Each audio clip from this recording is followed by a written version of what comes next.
All right, guys, in this video, we're going to talk about the best, fastest way to factor. Let's start off with this thing. We have x squared plus 7x plus 12.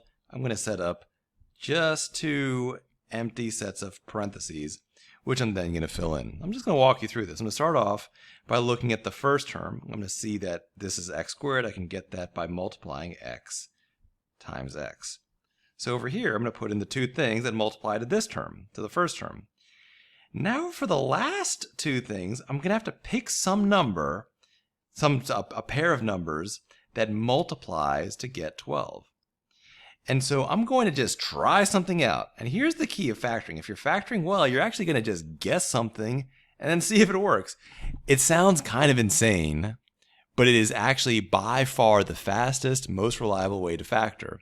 It does take a little bit of practice, but what you'll see is if you use this method instead of the just really dumb stuff you might learn at school, if you learn this method, you're going to factor faster, you're going to get it right more quickly, you're going to get it right on your first try, and while everybody else in your school is stumbling around like just some sort of a drunk penguin just trying to figure out what to do, you are going to be getting the answer right faster and thus demolishing and dominating all competitors.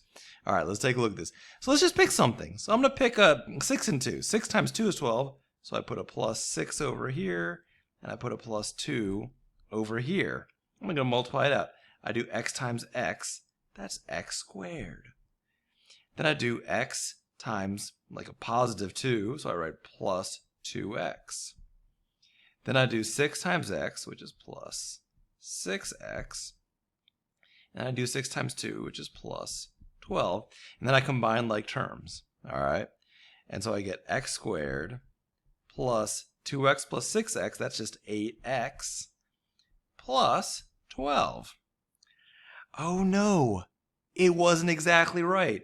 I got some parts right. I got the x squared is right, and the 12 is right, but I needed to get a 7x, but I got an 8x, which is the wrong answer, but that's okay, because all I want you guys to worry about is this. I want you to make sure you get the first thing right and the second thing right.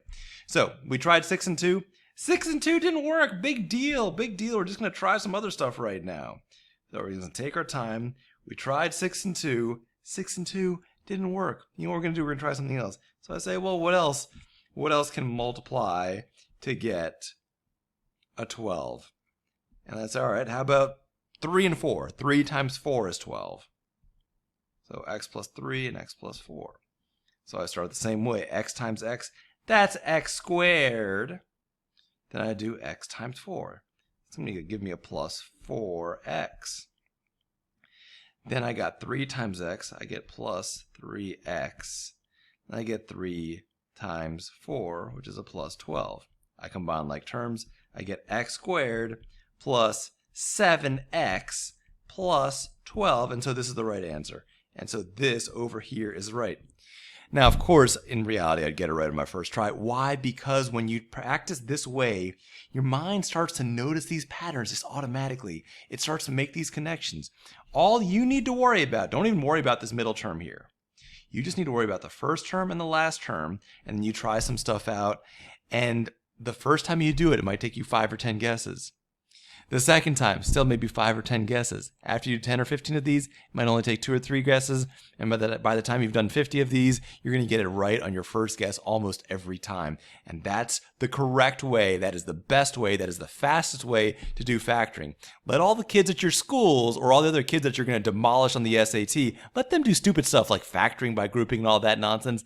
Let them use the dumb methods. You use the fast methods. And that's how we demolish all competitors. That's how we beat the enemy, and that's how we factor at Vora Method and on the SAT and at school and at every other possible math situation where you might need factoring.